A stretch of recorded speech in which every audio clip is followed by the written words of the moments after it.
right. I want to say welcome to Rik Jam to Lionheart Music Fest conversation. What's going on? Yeah, man, there, giving it time. Not serious thing. From what I understand, you and the crew are busy on the road in Europe. First question I want to ask right now, in retrospect, how did starting your career in the church set the foundation for your skill set as a songwriter? Fire, not as a singer, as a songwriter. You know, ah, it's just what it's just what really take place in the days, the earlier days as a child growing up.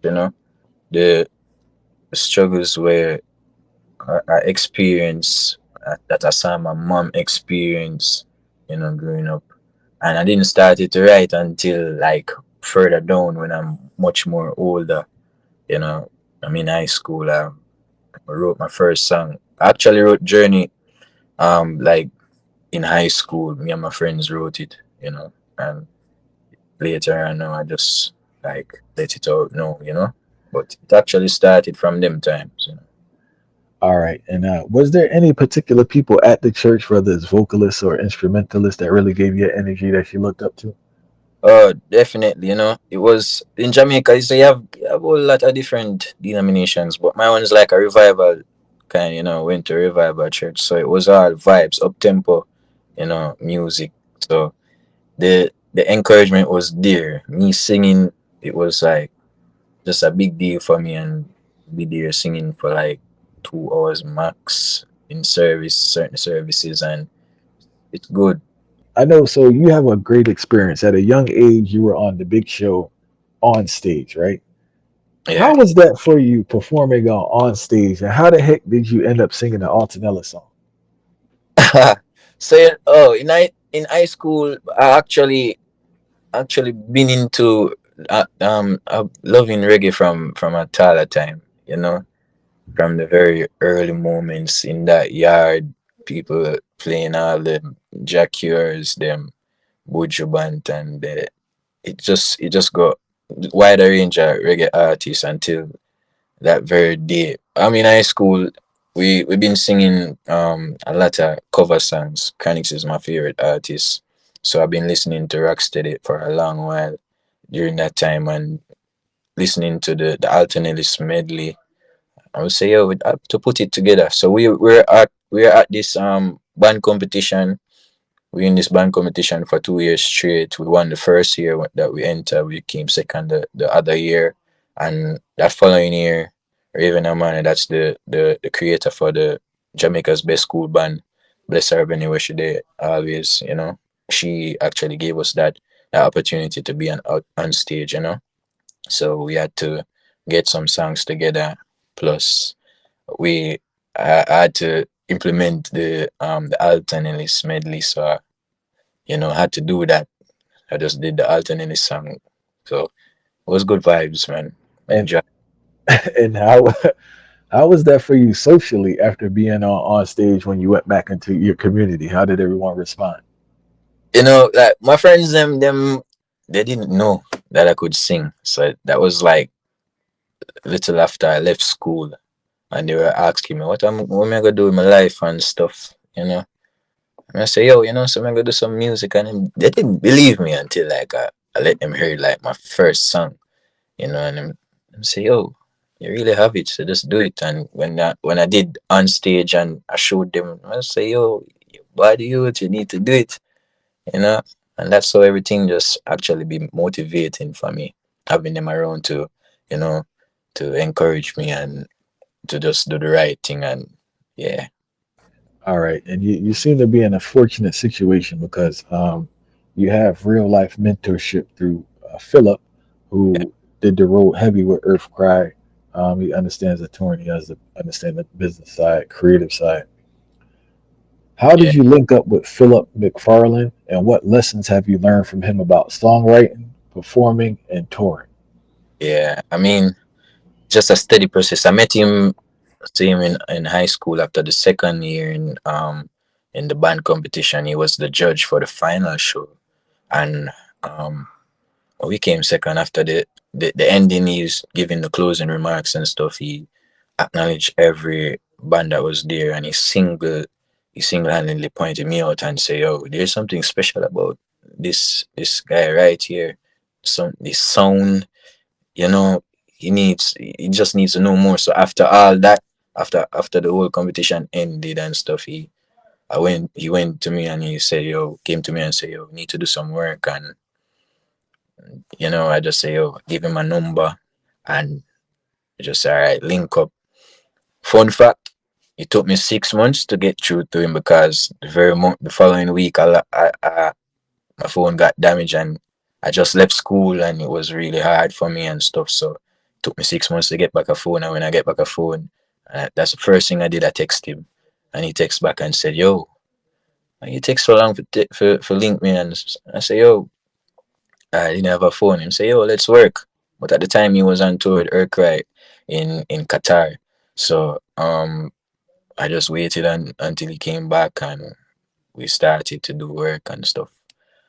So when we started all the lessons, it was just very steady process, like how to manage my time well in terms music wise, and to just be grounded in what I do.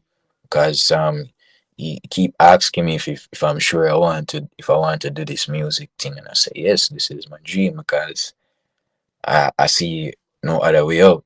Because I've been like struggling with coping with my mental since the passing of my mom. So music has been that safe haven for me, and to be able to um, express the music in the way I want to express it, especially with Philip being around and to help me throughout all that.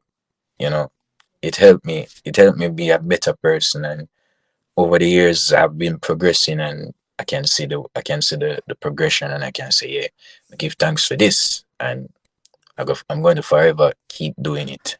What did you learn from Philip in regards to performing on stage and touring, the approach to touring? Yo, it's just to be dedicated, because touring is never easy. The first time I actually came on tour with Cry, to see the amount of stuff that we have to do, the movement alone will actually get people real messed up in the head, like be waking up some wee hours to get on the bus to go here, because you don't have the budget. As an artist, you want to develop yourself to a certain level. You're not going to have the millions to actually say, okay, let me take a plane from this city to that city to that city. So we're gonna have the easiest budget of all to just pay for gas money, Yeah, tank, and drive for a couple hours. Get our rest stops, we get food, and then we do the same thing. We repeat it. You know, so it's pretty difficult starting out, and we're still doing it, and that's one of the things that we actually have to bear in mind. So if you really want good, as Jamaican proverb, if you want good, you know have to run. So right now we know it's running. all right, all right. And I want to touch back if you're open to talking about it. When did your mother pass, and like how has that process has been in regards to dealing with it? You said it really impacted your mental health. My mom passed in November 17, 2011, and it was really a hard time. Why? She was the only person that I have a strong connection with at the time. I have my family, yes, but the only person that I would like sit and reason with would be my mother. Every little thing that's been known for me throughout school would be my mother. Any little thing, it's my mother. So for her um to not be here, it was really um a disheartening time. It was really a warm time for me. And when I moved from where we lived, where I used to live with my mom. I started to spend it with my father, and relationship was a bit rocky because two meals in the house, and we don't really have that much conversation like that. And my father is not a conversationist, so it's yeah, All just right. like hard time for me. So I had to make friends outside of the house so I can cope with myself, you know. And when I get back in the house, I'm be like, oh, this again. That it just feel like I'm in a real dark place some most of the time for a few years, especially especially like you know it was really rough for me. But I just had to make sure that I cope with it. I just use music as the escape, as I said before, to make sure everything goes well for me. All right, serious thing. All right, all right. You had the fortunate experience of traveling many places across the world, right? Yeah. What is the most important lesson you have learned from traveling? Wow. To see all the cultural impact, like the different cultures and the impact that our culture has on them, speaks levels, and to just be disciplined is just one key factor. You know, that's all I can say. Just to just be disciplined. So, so when you learn, I hear many artists say the same thing. So when you learn how other cultures have reverence for Jamaican culture, how does that make you view Jamaicans who don't appreciate their own culture? Ah, yo, it's a strong thing, to when I look at it and see how other people love our culture, but not our own culture. You know, as much as how they love our stuff. It's like it's surprising to me the first time. I'm like, "And this man of Jamaica come see everybody just love we and we not love we." It's not. It just never sit right with me. And when I grew more to understand that it is what it actually is. I did more research and realized that Bob never really have it well with him own people in the early days. It's the US. You know what I mean? So use that as an example and say, yo, we just gotta do our own thing outside our own country, and the few that actually you know love it or will hear it, they will come along and they will join and actually just embrace it. But for now, just doing our stuff and let make sure the rest of the world hear it. So when our own culture tap into to the same thing that they've been avoiding for so many years, can say, all right, here you are now. Welcome. For those unaware, you've been doing this for a very long time before you had any locks on your head, right? So Yeah. how have you managed to stay focused, consistent, resilient, and not get discouraged? I mean, ah, it's the amount of it's just a balance. I have friends where literally, they might not be just as reverent as me, but with them having me in their life speaks a certain volume to know that life ain't just on one side of the table.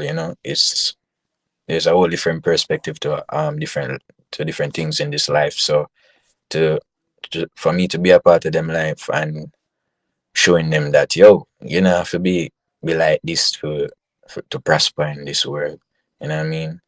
It, it speaks a whole lot of volume. I know people go party all that. I used to do it, but now it's like my priority is more music, setting myself on a certain level. So me having that drive and being able to show it to them, you know, it gives a whole different motivation for them to just, buckle up and buckle down and do whatever they're supposed to do. So that it's just me on a whole. Naturally, I was born more of a more reserved person too. So it for me to just be in my own world and to just do my stuff. That's just my nature too. When you recorded "Hell the King," right? Did you know it was going to catch, or it shocked you when it kind of caught on later? Well, naturally, the songs them that we do, in the very moment that we do it, it was really was really more of an elemental surprise, regardless of the element that we were in when we recorded it. We didn't know it would like start such a fire and gravitate to a lot of people. But when we finish recording, we're reasoning about it and we say, yo, if it reach, it reach. But this song, it has the potential. So when we actually released it now, and then we see a lot of people just going on to it, and we say, all right, this is the vibe. So we just you know. Yeah, yeah, no, serious thing. And one last question, man. The people attending Lionheart Music Fest, what can they expect from Rik Jam? Good vibes, music for the soul, to their soul, you know what I mean? And then just can expect just straight positivity and nothing else, you know? Serious thing, Fire. Well, we appreciate your time. Everyone's looking forward to you being at Lionheart Fest and also seeing the performance. All right, so stay safe. Yeah, man, respect to you too, you know what I mean? I respect. Hold on, 2 sec. All right, hold on. Alright. Bup, bup, bup, bup, bup.